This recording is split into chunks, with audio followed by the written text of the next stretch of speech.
good. Well, let's kick this off then. So welcome everyone to this week's AMA with Elk Finance. We're going to introduce our projects, our teams. We're going to jump into some Twitter questions and then take some questions from Telegram. So Thundercat and Ball, why don't you introduce yourselves, your roles, and Elk Finance for us? Sure, I'll let you start. Okay, so basically I'm, you could think of me as like a coordinator. So if there's someone outside of the core four developers, I kind of have a hand in directing the marketing and business development, administration, and all those sorts of things. And yeah, that's what I do. Yeah, I think you're selling yourself short. You've basically been the heart of Elk while we were the brain. So coordinating everything, making sure that things were happening on time, and developing partnerships. So I think, yeah, we've been really lucky to have such a great team to work with. Besides of course, the developers, right? We sort of have a pretty big team actually. I forgot, last count probably was like 15 or something people, and essentially Thundercat has been coordinating most of that. So yeah. Maybe I can talk a little bit about myself, since that was the question. So first of all, the Elk team is currently anonymous, so we can't tell you too much, right?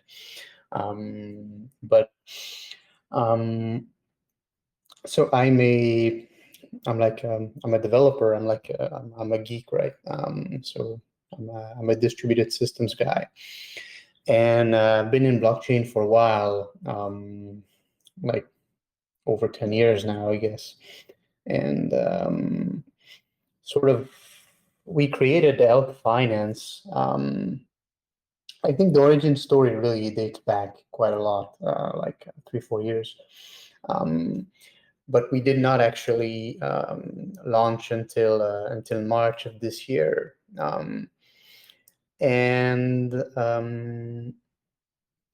Ultimately our goal is to provide a series of high-level services that make it very easy for users to interact with blockchain applications across any chains at any point in time, and very seamless, very easily, so that ultimately they don't even have to think about which chain they're on, right? Or they don't have to think too much about it. And a core component of that is our ElkNet, which allows to exchange information and value across chains. Yeah, that's awesome. So thanks for introducing yourselves, your roles. It's cool to hear that you're just a self-proclaimed geek, and you're proud of that too. And I really like how Elk is focused on cross-chain right from the start. So yeah, before we jump into the questions, let's let the Pangolin team say hello and introduce themselves. Justin and Brandon, do you want to say hi?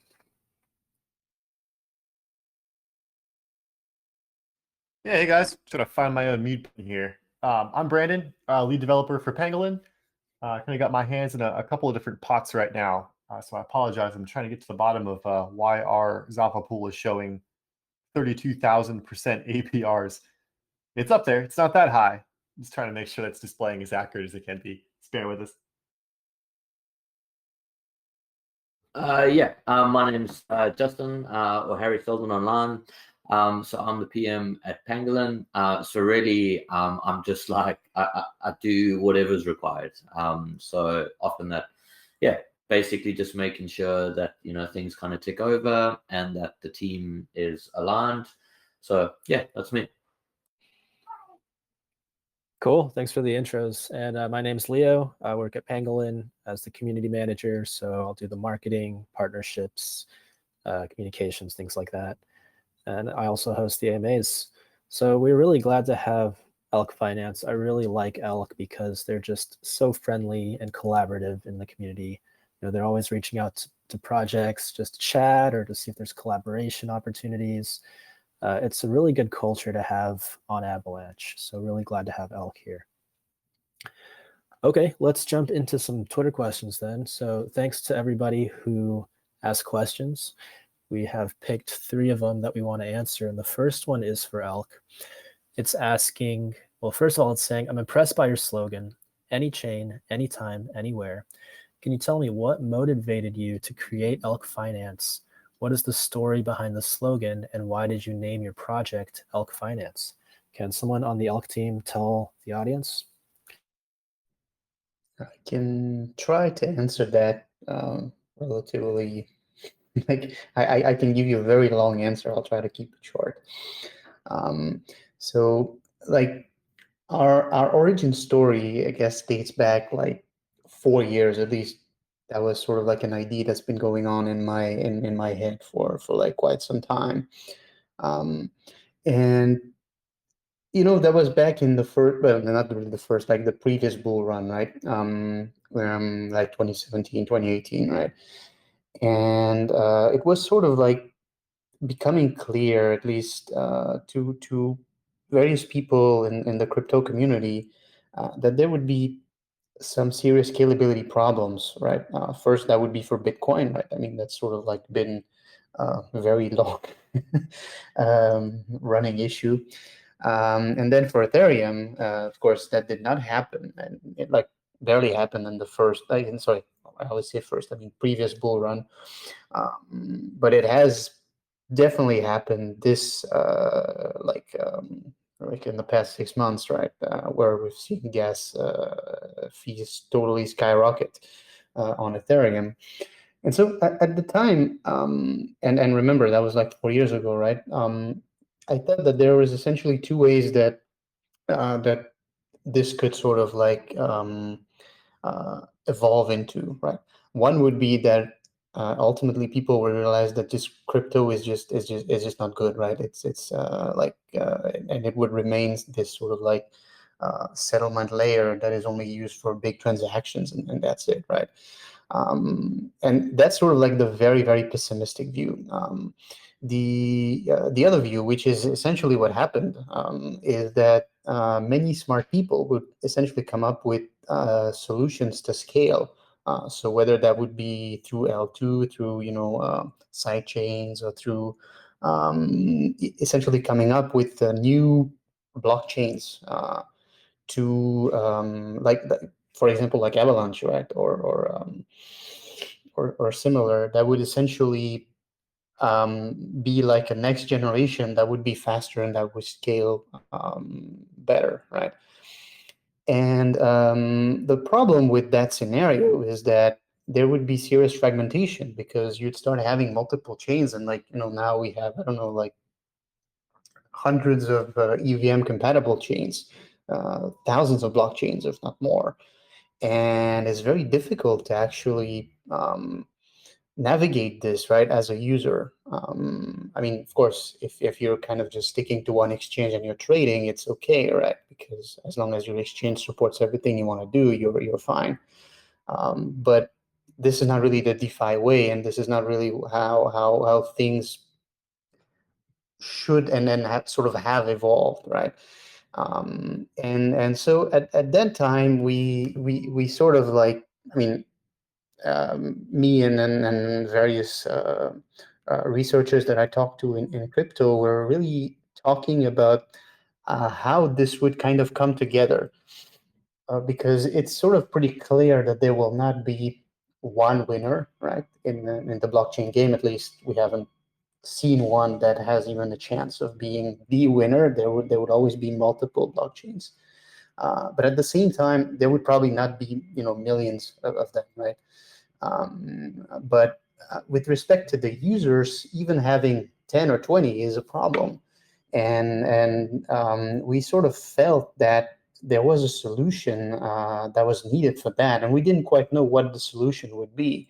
And to tell you the truth, we probably still don't know what the solution is, out being just one attempt at sort of like solving the issue, or at least minimizing it.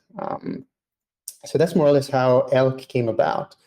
Now, as for the name Elk, the truth is we sort of just, like in crypto, we're a bit crazy because we were sort of like picking food names or animal names for our projects. And just so happens that I like elks. And so I sort of like suggested elk, and people in the team were happy with that. Sort of like majestic animal that everyone can kind of, I mean, that it's a known animal, right? Let's put it that way. Yeah, it actually turns out that in Dutch, elk means any, or like every, right? I'm not Dutch, but I learned that afterwards. So I sort of felt that was actually appropriate, and that was actually totally by accident. So yeah, that's the story. Just like picking a name that worked, and just we went with it, I guess. Wow, that's a great answer. And it's really cool to hear how you've been thinking about the problems that we're seeing, even as early as 4 years ago. And that, you have been deliberately thinking about it with other researchers on how to solve the problem. So that's really cool. And I do like the name Elk, very elegant. So good question and good answer. Thanks, Paul. So what about the Pangolin team, Justin and Brandon? What do you think of this blockchain fragmentation issue, and how do we solve it? Yeah, I'll jump in. I think it's an incredibly important question. I'm not quite sure.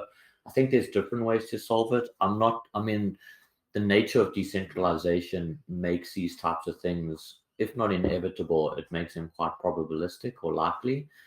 So whether you solve blockchain fragmentation, token fragmentation, I think there's going to be a variety of ways to solve it.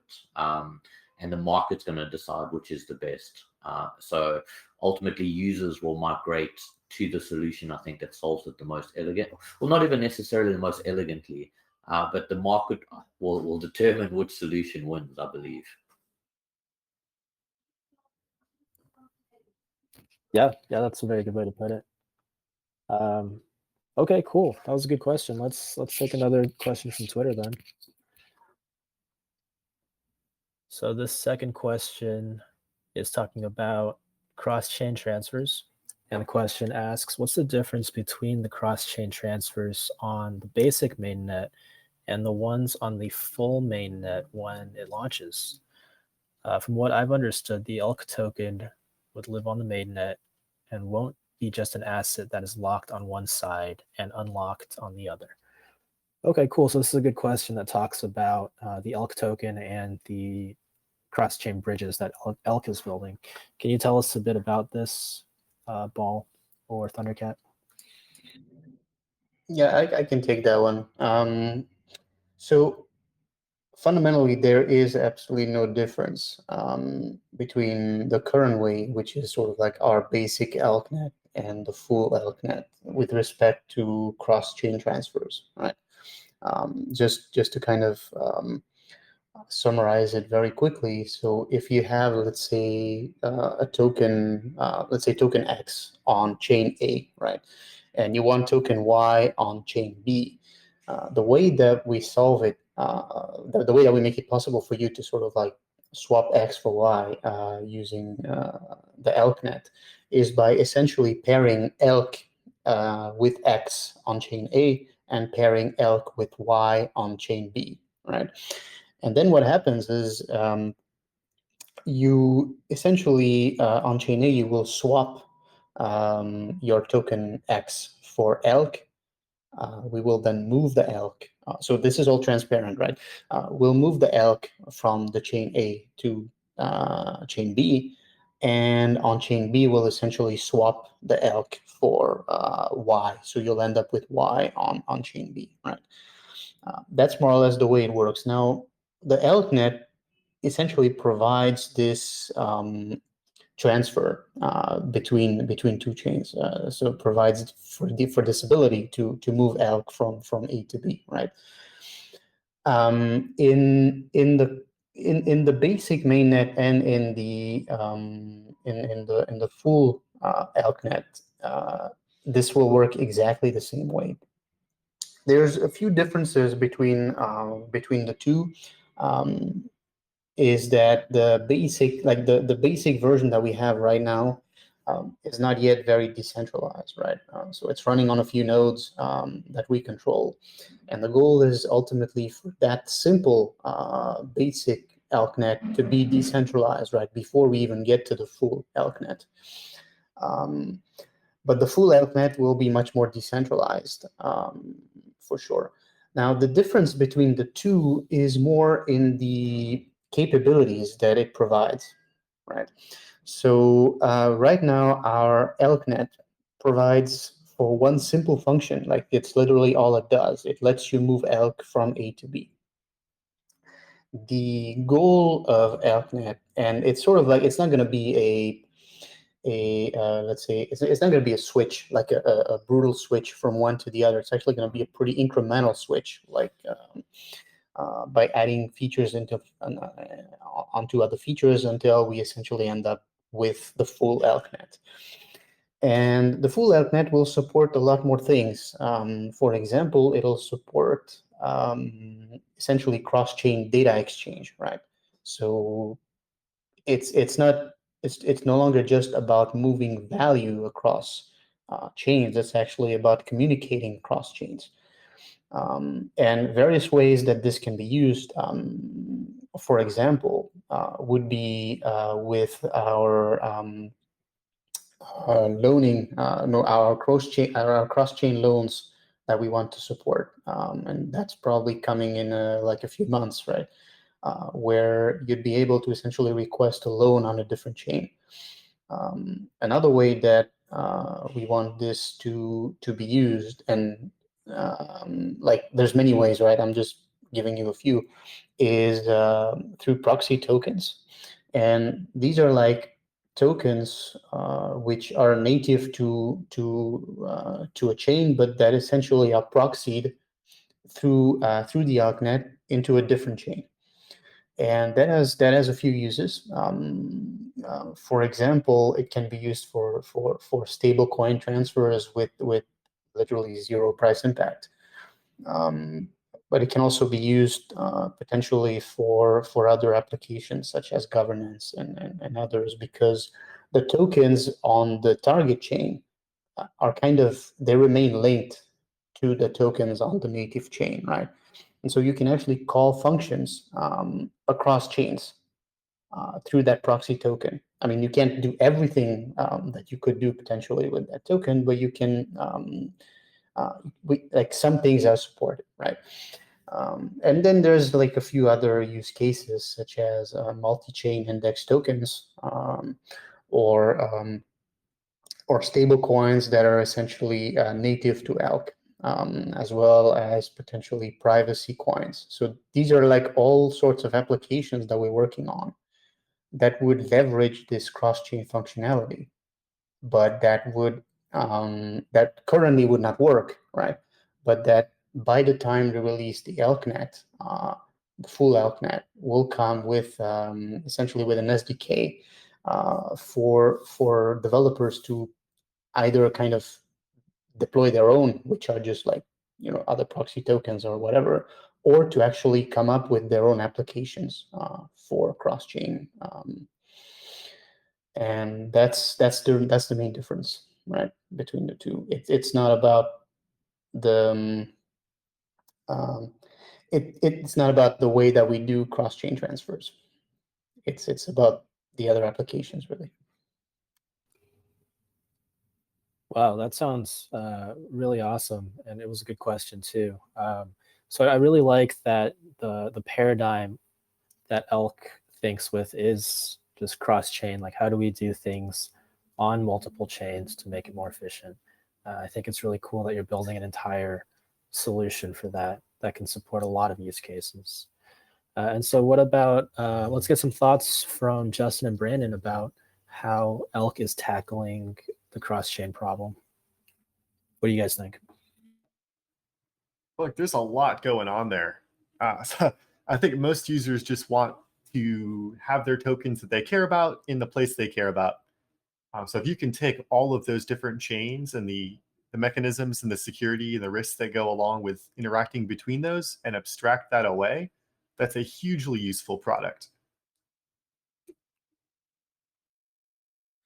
Yeah, exactly. That's the thing. I mean, I guess in blockchain, you know, it's a very technical space, especially since it's quite young. So, you know, which is awesome and it's very exciting. But a lot of users want that abstracted away, right? So, like when a user comes in, they want to know, you know, is my money safe? Is it fast? You know, and what are the gas fees? Like, is it reasonably cheap? And you know, that's almost, I guess, the trilemma for bridges. And if you can solve that, I think you're doing an excellent job.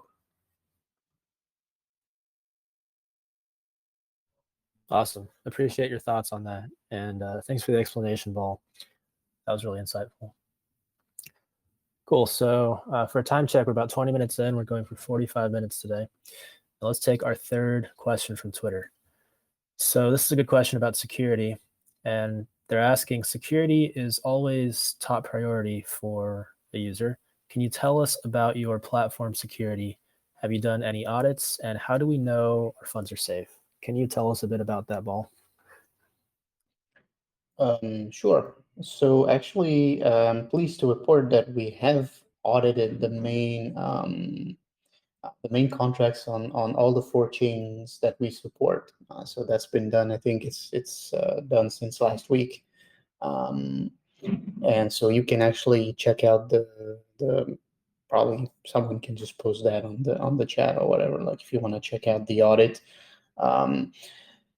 In terms of auditing the main net, right? I think that's going to come. It doesn't make much sense to do it right now because it's still very early, and it will actually it will come in 2 parts. I think it will come in auditing the essentially the entry and exit points, which are contracts on the actual blockchains, right? And those we can actually get audited relatively quickly. The ElkNet itself, because it's sort of like custom code, right? That will also be audited, but I would rather have this audited when we have, not necessarily when we have the full one, right? Because it also takes a while and it would make sense to start working with auditors before. But that will not be audited probably for, let's say, another couple of months, right? And we are actually in talks with a few different auditors for that, and like we'll definitely post more information about that when we know, right? So yeah, but the basic stuff has been audited. It's like I think we had pretty good marks overall. I mean, it's not like we had something that was super custom to begin with. But yeah, it's considered relatively safe. Now, when it comes to whether your money is safe with Elk, so I would say yes, right? Essentially, the whole point of having a DEX, an AMM, and sort of like staking pools, like everything, by the way, is public, right? All the contracts are verified and all that, is that there is very little trust that is required, right? And so like we don't have the ability to steal your tokens. We don't have the ability to I don't know. We don't have the ability to like. We don't have any plans to rug pull. We are actually going to put in a time lock very soon on all the Elk funds and the main contracts to make sure that investors have more confidence in Elk. And I think maybe the one thing where users might be concerned is the ElkNet, because essentially right now we control it, right? And that's a totally fair concern. The truth is, though, that this control will slowly over the coming months go away, because we're not going to be able to, like, we could, right, but it wouldn't make sense. So we really want it to be as decentralized as possible, and you could expect then to have, I would hope, at least hundreds of nodes running the ElkNet, and at that point, it's all decentralized, and we no longer have really the ability to kind of block your transfers or even steal your money, which actually by design is impossible in the ElkNet. But yeah, I guess, things are early. All of crypto is very early, right? So don't invest anything that you can afford to lose. And always do your own research, really. But I would not be that concerned about either Elk or Pangolin or like most projects where you have audits and you have public code that you can check. But you never know, right? Yeah, that's a very important question, asking about security. And well, I think you've covered all the bases, from audits to decentralization to time locks. That's really great to hear. And go ahead, Thundercat. I know this is an AMA where people are supposed to ask their questions to Ball, but on the topic of becoming more decentralized and running nodes and stuff like that, a question for Ball that I think a lot of people are interested in knowing is, well, they have these Moose NFTs that'll be used for a node, and then there's also some other kind of node, and I think it might be helpful for Ball to kind of go into that aspect a little bit. Sure. So I can summarize it very quickly, right? The ElkNet is essentially made of two types of nodes, right? Or at least two types, but one type can have really very different things happening. So the ElkNet or the Elk node runs the ElkNet. So that's the thing that takes care of transferring value and information from A to B, right? That node does not require a Moose to run, right? You can just run it. And the goal is actually, if we were to require a Moose to run, we would actually be limiting ourselves, right? We really want to have as many of these nodes as possible. All you need to run that node will be some Elk to stake. And well, I mean, right now, at least a Raspberry Pi, right, is sufficient to run that node. I can't promise that will always be the case.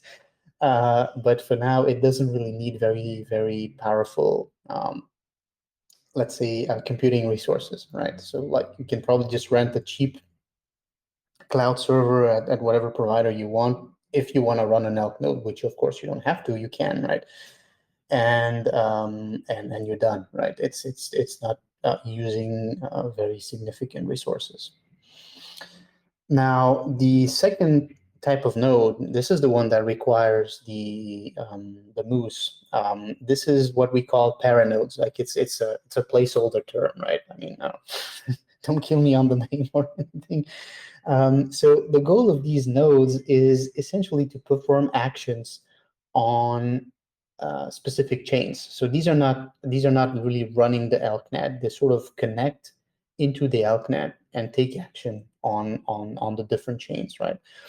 And in order to do that, we kind of require, at least right now, the goal is to require essentially a Moose NFT to be run. To be included, to be like either staked, or essentially you can also, as a Moose NFT owner, you can also sort of rent it out, right, to a paranode operator. And the goal of that is just essentially for us to control, well, first of all, the number of these paranodes, right, because we don't want to overwhelm the ElkNet too soon. And second, to make sure that the paranode operators have a stake in the essentially in the functioning and in sort of like in the well-being of the entire ecosystem. So these paranodes can actually do pretty much anything. And there's one paranode per chain, by the way, right? So like you don't have to run one on every chain, just on the chains that you care about. And those could, like some of the applications of these would be, well, proxy tokens, as I mentioned.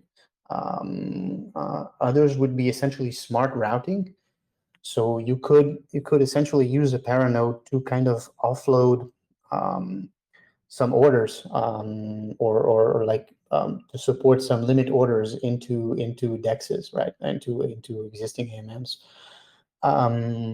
Or potentially you could also use them to do whatever you want, really, right? I mean, if for some reason you need to have information on chain A reflected onto chain B, maybe you're running an Oracle, or like, I don't know, various applications are possible, right? You would also need one of those in order to essentially act on the given chains that you are interested in getting information or doing something to, right? So those are the two nodes, right? And currently we're sort of limited it to 100 paranodes per chain. That may evolve, right? And then actually, if when we launch governance, if our users decide that they don't want to see it, that we might even release that requirement. But yeah, so long story short, two types of nodes, Moose NFT only for the paranodes. Awesome. That was a good question about nodes and how there's two types, how one doesn't really have a cap on it, but the other type has the 100 paranode cap and requires an NFT, which is a really cool use case for an NFT. Awesome. Thanks for that question and answer. So we got through 3 Twitter questions. We are about half an hour into our 45 minutes. Let's take a couple of questions from the Telegram crowd. Thanks for joining, everyone, and asking questions. Let me pick one out of here.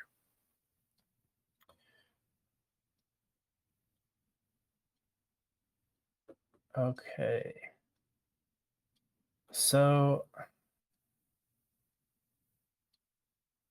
I kind of just want to ask one for myself is when you decide to go to a different chain, how do you pick which chain is desirable for Elk into? Yeah, that's an excellent question. To tell you the truth, we sort of like we started by launching on Avalanche for I guess 2 reasons. Like I'm going to answer it very quickly, but I just want to back up. 2 reasons. One is we love the tech, right? And 2, we felt that Avalanche, like so far, remains a relatively small chain compared to others, but we felt that it has huge potential to grow. And so that's why we started with a smaller chain, but that had good tech, right? And then we sort of like moved our way into Polygon, which is of course bigger. It has not as good tech, right? But it made sense because first of all, there is no direct link between Elk and between Avalanche and Polygon, or there was at the time. Right now, there's Elk. And then we sort of decided to do Phantom because Phantom was actually growing at the time quite a lot, and we felt that it would make sense to support that. We also had like some good connections with the Phantom team, and then we kind of picked Eco. I don't know if that was actually a good decision. It was definitely not a bad decision. I don't know if it was the best decision we could have taken, but the idea was to sort of go to various chains that are representative potentially of more, and that sort of, it made sense to kind of be there to just try it out, right? To just see what we could do there, what kind of reception we would get. Now, how do we decide from this point on, where we go to, the truth is, and I can probably tell you that we have pretty big ambitions. We'd like to add like 10 more very quickly, right? And the reason for that is obviously because now that we have a main product, which is still in beta, right, but that more or less works, it actually makes sense to spread out as much as we can, so that you have like one place where you can connect into most chains. The way we have been proceeding so far is we kind of left Binance and Ethereum out, because we didn't want to launch there until we had something that was actually working. And I sort of feel like we will want to support Binance relatively quickly. So that may be one of the very next chains. We will also support a lot of the smaller ones. And like I said, our goal is like 10 or 20. So at that point, our strategy is more, we launch on as many chains as we can that we can support. And we try to include Binance and ultimately Ethereum into the mix, right? So that we have a good coverage. Now, all of these are EVM compatible chains. After that, we'll go after non-EVM, right? But that's a bit more difficult. So these have kind of been delayed just for convenience and speed, I guess. Cool. Thanks for walking us through the thought process. And it's cool to hear that you have very ambitious expansion thoughts about moving to more chains quickly. And I just want to grab the Pangolin team's thoughts. If Pangolin wanted to go cross-chain, like what chains would you want to look at, Justin and Brandon? I can jump in, yeah. It's a great question. So I think we're going to live in a multi-chain future. I love Ethereum personally. I just the amount of innovation, the amount of cool projects. Ethereum is just, look, there's obviously some very justified criticisms of Ethereum, but in terms of innovation and projects that you could potentially partner with, Ethereum is incredible. That's definitely would be higher for me. The rest of them, like the layer 2s, there's nothing really that excites me that much, if I'm being brutally honest. There's pragmatic reasons for going there, potentially to get more TVL. There's potential business opportunities and business development. So then you kind of got to then look at why you're going cross-chain, right? So are you going there purely to enhance your brand? Are you going there in order to get liquidity? Are you going there for partnerships? Are you going there because there's cool tech that you want to play with? There's some interesting ones. I like, Terra and Luna. I spoke to the Axelar team. There's some very cool stuff happening there. So that would be up there, definitely. Awesome. Yeah, Penguin itself really thrives on liquidity, just because a part of the slippage from the AMM model is better when you have more liquidity and efficient liquidity.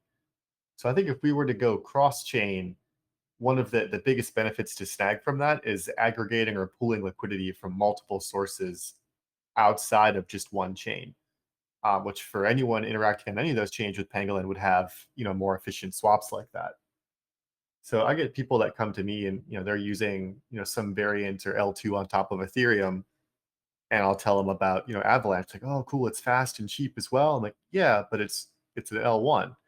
Like, you're not having your stuff wrapped up and kind of packaged and then minted onto Ethereum a week later. So I think that would be enough to convince some folks to use that. But right now we're definitely focused on Avalanche itself, building up the product there before we kind of expand our wings out.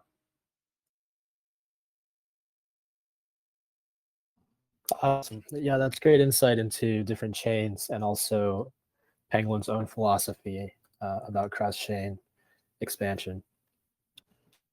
Okay, so hey, Thundercat, did you have something to say?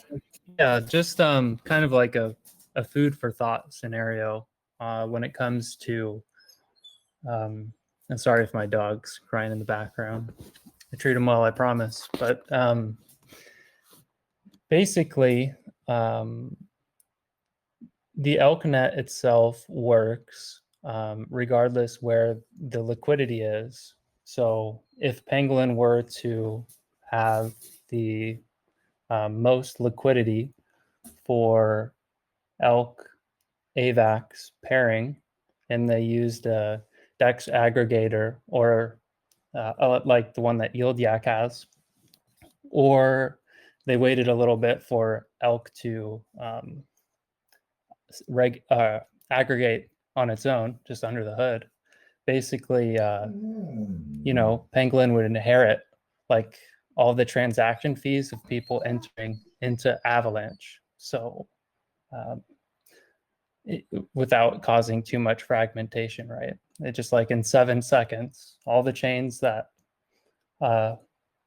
Elk supports, if for some reason everyone realizes that Avalanche is the solution, Pangolin would be able to inherit all of those entries through the Elk token. I just kind of thought that would be interesting. Yeah, that's a great point too. So I appreciate that as well, Thundercat.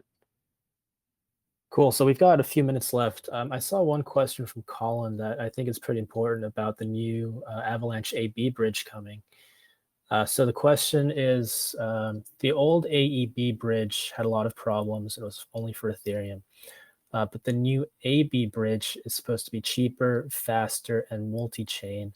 How does this affect Elk's multi-chain vision? And are you syncing with Ava Labs about it as well? What do you guys think? Yeah. So we are aware of it, right? I think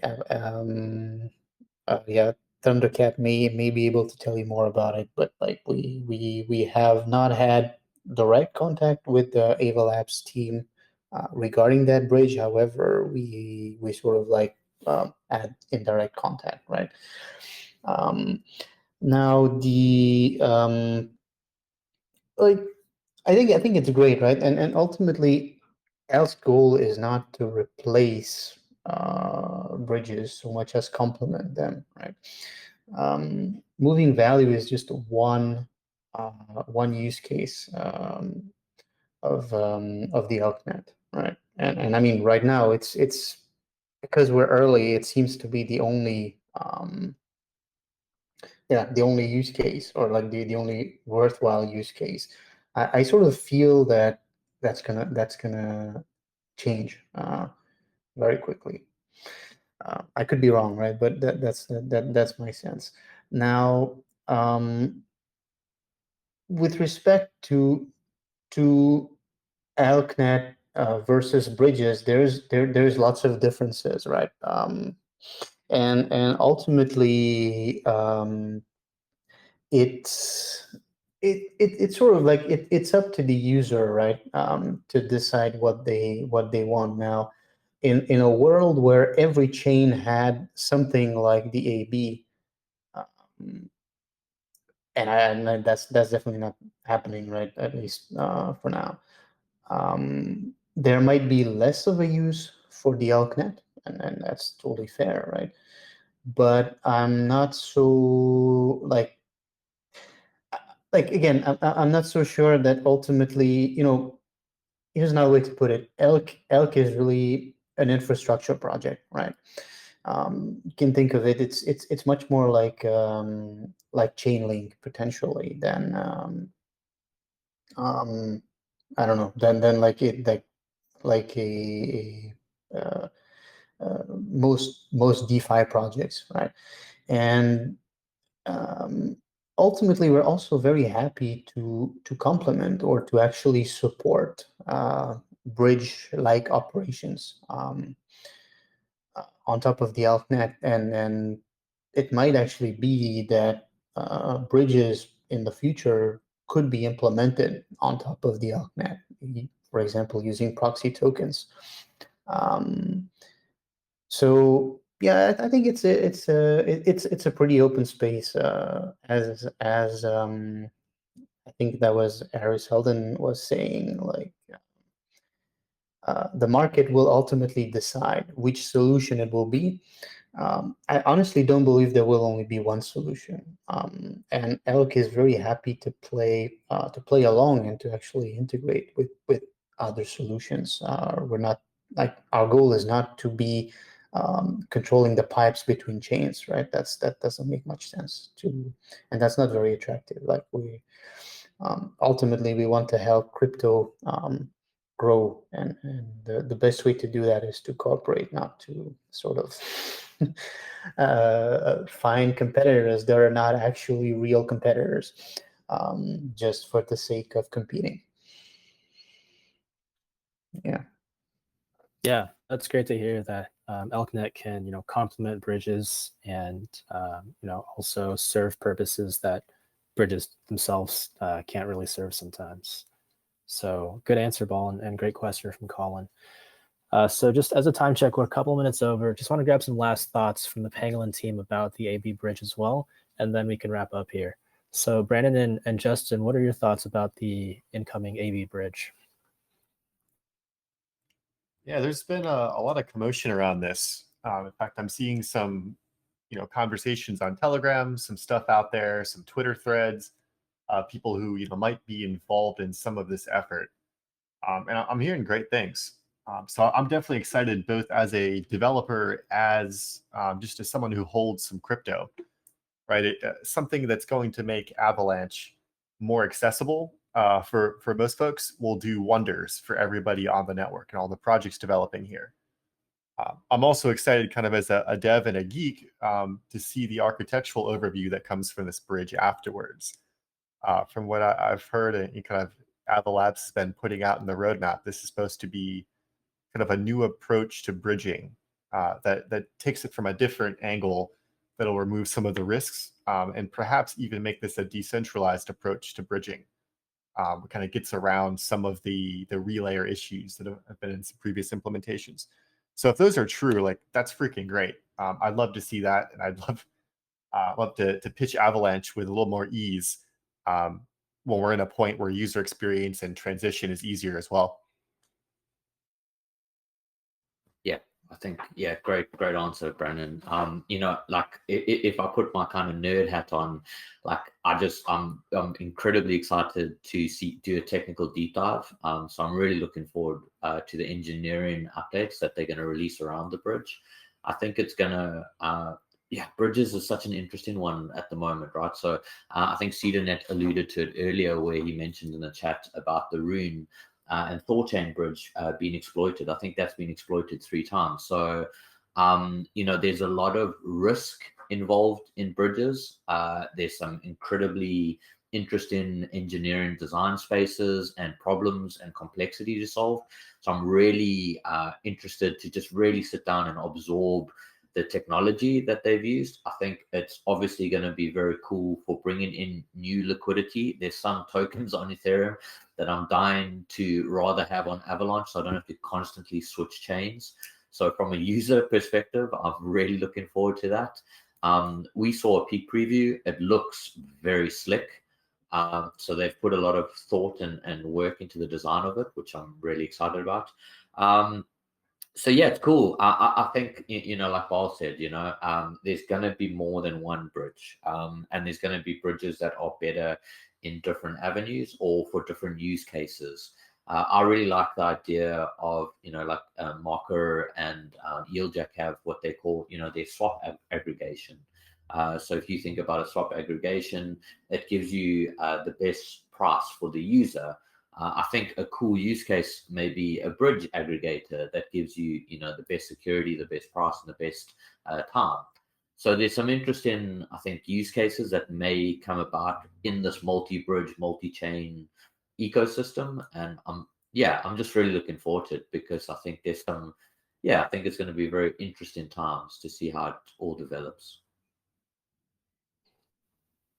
Awesome. Yeah, I appreciate the insight. And I think we're all excited on Avalanche to see a new bridge come, and, existing projects like Elk build all these cross-chain solutions to really help users, use the Avalanche network or go into any network they want. So that's all the time we have today. It was a really good AMA. Thanks for all the questions. Thank you, Elk Finance team, for joining us today. Do you have any final thoughts before we wrap up? Go crypto, go Avalanche, and go Pangolin, go Elk. No, I mean, thanks guys. It was great to do this.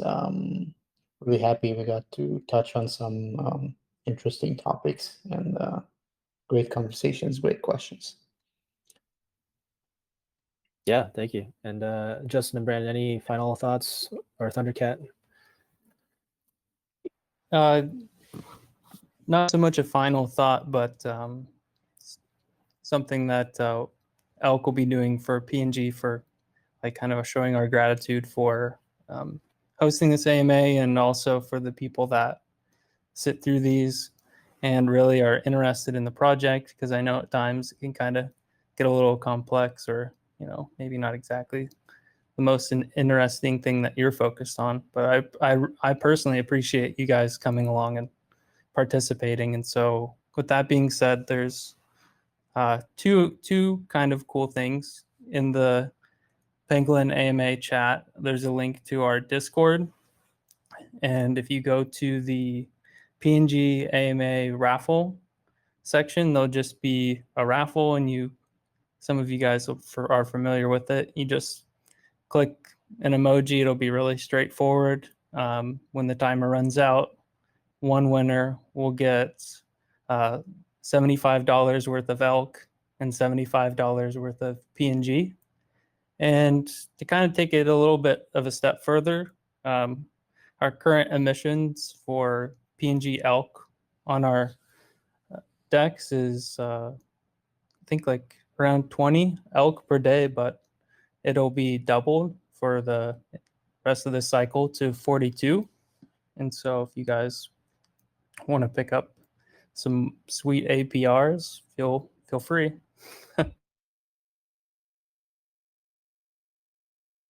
Awesome. Yeah, thanks for setting up that raffle, and really exciting to see an increase in emissions on that pair. So really cool. And Justin and Brandon, you want to say some final words before we wrap up? Yeah, cool. Just appreciate the Elk team. Us. I'm probably saying the same thing. Appreciate the L team coming out here, kind of hanging out with us for a little bit.